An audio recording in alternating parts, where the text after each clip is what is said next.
Shalom, salam sejahtera buat kita semua, selamat malam. Saya berharap tentunya masing-masing keluarga di lingkungan jemaat GPIB Ebenezer Samarinda dalam kondisi baik, sehat, sempurna, sukacita dan diberkati oleh Tuhan. Pada masa krisis pandemi COVID-19 ini memang pertemuan fisik sangat dibatasi sehingga kegiatan-kegiatan gerejawi harus dilakukan secara online. Namun saya kira bahwa aktivitas pelayanan tetap terlaksana lewat komunikasi via aplikasi Zoom dan sebagainya. Dan kegiatan work from home, kegiatan social distancing juga sebagai platform komunikasi ini justru malah lebih intensif. Puji Tuhan. Dan saya juga yakin kegiatan-kegiatan ibadah dan doa di rumah-rumah tangga, serta juga saling share atau berbagi dengan sesama itu juga sudah dilakukan oleh semua kita untuk saling menguatkan dalam pelayanan maupun dalam kehidupan beriman sehari-hari. Dan tentunya ini sangat amat berdampak positif sekali bagi pertumbuhan, kesatuan iman dan kehidupan spiritual dari masing-masing keluarga. Baik Ibu Bapak yang dikasihi oleh Tuhan, kita akan masuk dalam pemberitaan firman Tuhan pada kebaktian keluarga pada malam hari ini. Untuk itu mari kita berdoa memohon Roh Kudus menolong kita, memampukan kita untuk mengerti akan firman Tuhan. Baik saya yang berdiri di gereja sini, gedung gereja, maupun juga keluarga-keluarga yang dikasihi oleh Tuhan, jemaat-jemaat yang dikasihi oleh Tuhan yang juga ada di dalam rumahnya masing-masing. Kita berdoa. Bapa di sorga, Allah yang Maha Kudus, Allah Abraham, Allah Ishak, Allah Yakub, Allah yang kami sembah di dalam nama Tuhan Yesus Kristus, Juru Selamat kami. Terpujilah Engkau sejak dahulu kala, sekarang sampai selama-lamanya, kekal abadi. Kami mengucap syukur kalau pada malam hari ini kami boleh mempersiapkan diri kami dalam rangkaian kegiatan kebaktian keluarga untuk membaca firman Tuhan. Oleh karena itu kami memohon kiranya Roh Kudus menolong kami, memampukan kami untuk mengerti akan firman Tuhan yang akan kami baca dan renungannya juga, sehingga biarlah kami boleh menikmati keberkatan ilahi lewat firman Tuhan yang akan kami baca. Dan diamkanlah segala suara yang ada dalam hati kami kecuali suara Tuhan, agar biarlah kami boleh menikmati berkat Tuhan lewat firman-Mu ini. Berfirmanlah kepada kami semua ya Tuhan, kami keluarga lepas keluarga siap untuk dan rindu untuk mendengarkan firman Tuhan. Demi nama Tuhan Yesus Kristus, firman yang hidup itu kami berdoa. Amin. Baik Ibu Bapak yang dikasihi oleh Tuhan, sesuai dengan jadwal pembacaan kita dari Sabda Bina Utama, kita akan membaca pada kitab Mazmur 141 ayat 1 sampai dengan ayat yang ke-10. Saya ulangi, kita akan membaca firman Tuhan dari kitab Mazmur 141 ayat 1 sampai dengan ayat 10 sesuai dengan jadwal pembacaan dari SBU. Demikian firman Tuhan. Lembaga Alkitab Indonesia memberikan judul Doa dalam Pencobaan. Mazmur Daud. Ya Tuhan, aku berseru kepadamu, datanglah segera kepadaku. Berilah telinga kepada suaraku, waktu aku berseru kepadamu. Biarlah doaku adalah bagimu seperti persembahan ukupan, dan tanganku yang terangkat seperti persembahan korban pada waktu petang. Awasilah mulutku ya Tuhan, berjagalah pada pintu bibirku. Jangan condongkan hatiku kepada yang jahat untuk melakukan perbuatan-perbuatan yang fasik bersama-sama dengan orang-orang yang melakukan kejahatan. Dan jangan aku mengecap sedap-sedapan mereka. Biarlah orang benar memalu dan menghukum aku. Itulah kasih. Tapi janganlah minyak orang fasik menghiasi kepalaku. Sungguh aku terus berdoa menentang kejahatan-kejahatan mereka. Apabila mereka diserahkan kepada hakim-hakimnya, maka mereka akan mendengar bahwa perkataan-perkataanku menyenangkan. Seperti batu yang dibelah dan dihancurkan di tanah. Demikian akan berhamburan tulang-tulang mereka di mulut dunia orang mati. Tetapi kepadamulah ya Allah Tuhanku, mataku tertuju. Padamulah aku berlindung, jangan campakkan aku. Lindungilah aku terhadap katupan jerat yang mereka pasang terhadap aku, dan dari perangkap orang-orang yang melakukan kejahatan. Orang-orang fasik akan jatuh serentak ke dalam jala mereka, tetapi aku melangkah lalu. Demikian pembacaan firman Tuhan, terpujilah Kristus, haleluya. Jemaat yang dikasihi oleh Tuhan, kita sudah membaca 10 ayat dalam kitab Mazmur 141, dan kita tahu semua bahwa kitab Mazmur ini ditulis oleh Daud, dan pada pasal yang ke-141 ini kita melihat gambaran tentang Daud yang bergumul dalam menghadapi ancaman musuh yang dirasa sangat amat mengganggu jiwa dan rohnya. Lalu Daud berdoa, tadi dikatakan bahwa Daud berdoa menyampaikan permohonan doanya kepada Tuhan dengan tangan yang terangkat seperti persembahan ukupan dan persembahan kurban. Karena memang Daud tahu bahwa Tuhanlah yang dapat memberikan pertolongan kepadanya. Dan oleh karena itu Daud mencari Tuhan dan menjadikannya tempat memohon pertolongan agar ia tidak terjerat oleh perangkap musuhnya. Di tengah pencobaan, Daud memohon agar Tuhan mengendalikan mulutnya, sehingga ia tidak mengeluarkan perkataan-perkataan jahat terhadap siapapun. Ia hanya ingin memakai mulutnya untuk memuliakan Tuhan dan berkata benar kepada semua orang. Seperti yang tadi juga kita sudah baca di sana. Di dalam pembacaan kita melihat bahwa di tengah-tengah kesukaran, pemazmur merasakan bahaya yang dihasut untuk mengeluarkan kata-kata kotor, kata-kata yang tidak berarti bagi hidupnya.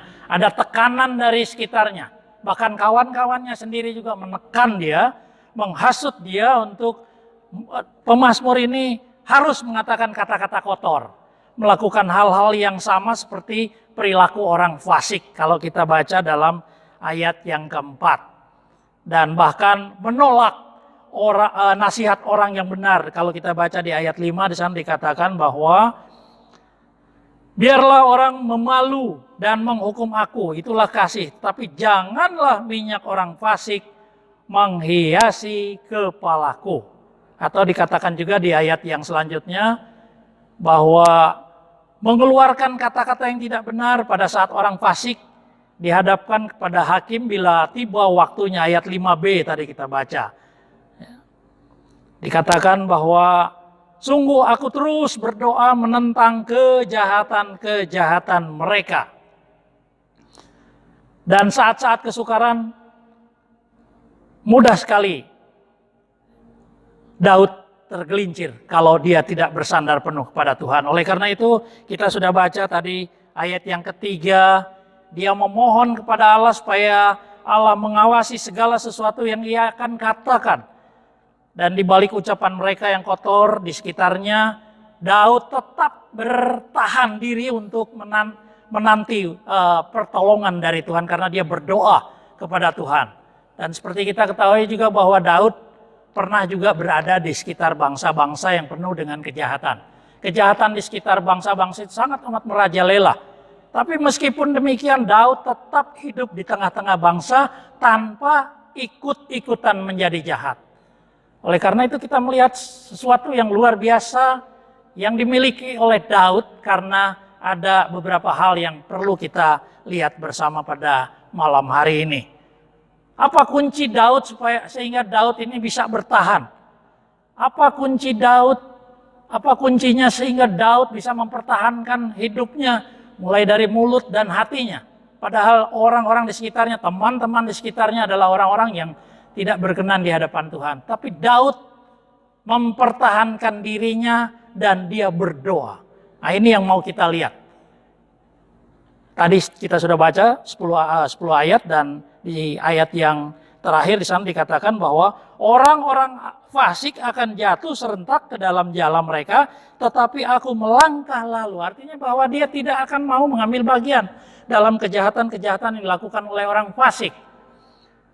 Yang dia lakukan adalah kita lihat dari ayat 2. Biarlah doaku adalah bagimu seperti persembahan ukupan. Kita lihat kata-kata doa di sana. Lalu juga di ayat 4 di sana dituliskan, jangan condongkan hatiku. Ini juga merupakan sebuah doa. Supaya tidak melakukan perbuatan-perbuatan yang fasik. Ayat yang kelima di sana dikatakan, aku terus berdoa. Nah, inilah yang menjadi kekuatan bagi Daud untuk mempertahankan dirinya. Di ayat yang ke-8 di sana dikatakan bahwa, tetapi kepadamulah ya Allah Tuhanku, mataku tertuju. Artinya bahwa apapun yang terjadi di sekitarnya, perbuatan-perbuatan jahat yang terjadi di sekitarnya oleh orang-orang fasik, namun Daud tetap mempertahankan dirinya menjadi anak-anak Tuhan. Menjadi orang-orang yang setia dan taat kepada Allah. Oleh karena itu, kita sudah melihat bahwa Daud ini luar biasa dalam kehidupannya. Kita sudah membaca pasal 141 ayat 1 sampai dengan ayat 10, dan kita sudah melihat dan sudah menyimak tafsirannya satu persatu. Namun pertanyaannya adalah, apa yang harus kita lakukan dalam kehidupan kita kaitannya dengan firman Tuhan yang sudah kita baca? Apa yang harus kita pelajari dari seorang Daud yang hidupnya kokoh? Ada 3 hal yang ingin kita pelajari yang bisa saya share kepada jemaat yang dikasihi oleh Tuhan. Yang pertama, kita bisa lihat tadi ayat 2 dikatakan bahwa biarlah doaku adalah bagimu seperti persembahan ukupan, dan seterusnya. Ada kata doa di sana. Kemudian yang selanjutnya ada di ayat 5 dikatakan bahwa ayat 5b, sungguh aku terus berdoa menentang kejahatan-kejahatan mereka. Kata doa lagi. Kemudian yang ayat 8 di sana dikatakan juga, tetapi kepadamulah ya Allah Tuhanku, mataku tertuju. Doa dan fokus ke Tuhan. Oleh karena itu Sabda Bina Umat hari ini juga memberikan judul Carilah Tuhan. Kaitannya dengan ayat yang 8 tadi. Tetapi kepadamulah ya Allah Tuhanku, mataku tertuju. Dia mencari Allah. Nah, doa yang disampaikan Daud ini adalah agar Tuhan memurnikan dirinya dalam 3 hal yang mau kita bahas. Yang pertama adalah Daud berdoa agar Tuhan memurnikan mulutnya supaya ia tidak berdosa dalam perkataan. Seperti yang tadi kita baca pada ayat ketiga dan merupakan nats bimbingan kita pada malam hari ini. Sana dikatakan bahwa awasilah mulutku ya Tuhan, berjagalah pada pintu bibirku. Mulut. Dia berdoa agar mulutnya ini tidak berdosa melalui perkataannya, ayat 3 tadi. Ya, seringkali kita juga tidak disadari mengalami masalah, kita cenderung juga sulit untuk menjaga mulut dan lidah kita. Bahkan juga lebih celaka lagi mengutuk diri kita, bahkan marah kepada Tuhan melalui perkataan. Ini yang nomor 1 yang harus kita lakukan berdasarkan firman Tuhan yang kita baca. Untuk melihat keteladanan Daud, mengapa dia bertahan. Kendatipun di sekitarnya orang-orang temannya sendiri cenderung untuk berlaku kafir, berdasarkan seperti orang kafir, namun tetap Daud tetap memiliki prinsip hidup yang luar biasa. Dia berdoa kepada Tuhan agar mulutnya tidak berdosa. Yang pertama itu.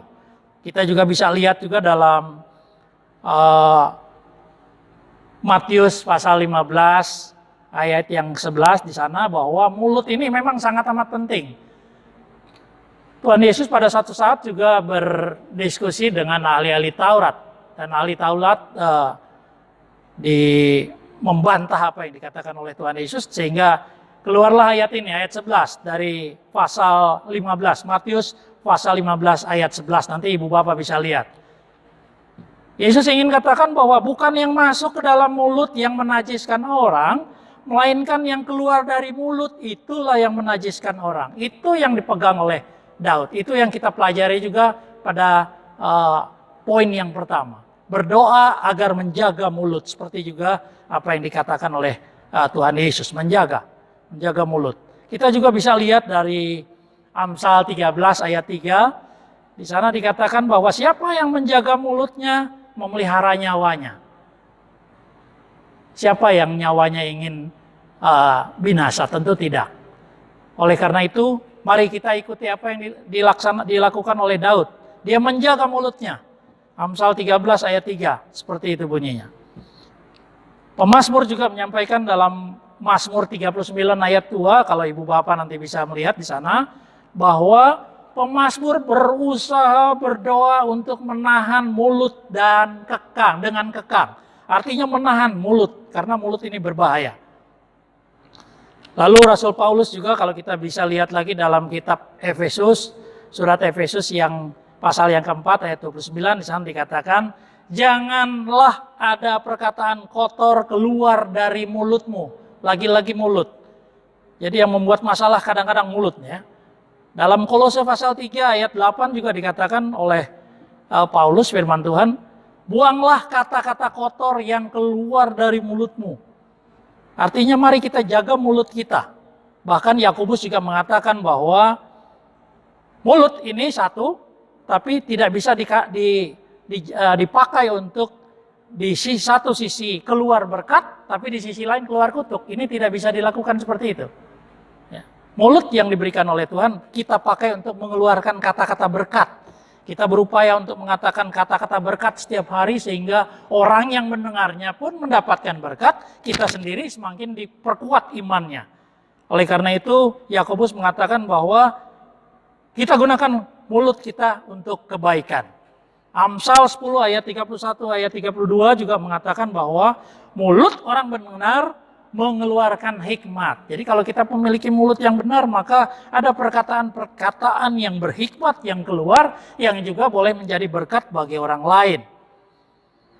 Pemazmur juga katakan dalam pasal 51 ayat 17, di sana dikatakan, Tuhan, bukalah bibirku supaya mulutku memberitakan puji-pujian. Oleh karena itu, keluarga-keluarga yang diberkati oleh Tuhan, mari kita. Nomor satu, kita berdoa, seperti juga Daud berdoa untuk supaya Tuhan memurnikan kita dalam hal menjaga mulut kita. Itu yang pertama. Yang kedua adalah Daud berdoa agar Tuhan memurnikan hatinya dalam kebenaran. Ayat 4 tadi kita baca. Jangan condongkan hatiku kepada yang jahat untuk melakukan perbuatan-perbuatan yang fasik bersama-sama dengan orang yang melakukan kejahatan, dan jangan aku mengecap sedap-sedapan mereka. Jadi poin yang kedua adalah Daud berdoa agar Tuhan memurnikan hatinya untuk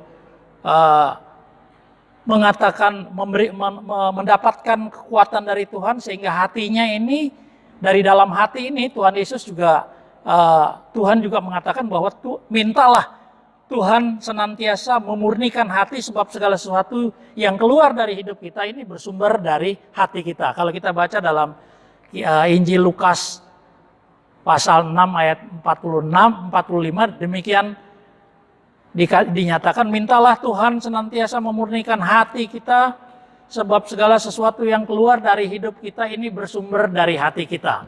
Jadi yang pertama, kita mulut, berperkara dengan mulut, menjaga mulut kita, berdoa kepada Tuhan, menjaga mulut. Lalu yang kedua, hati kita.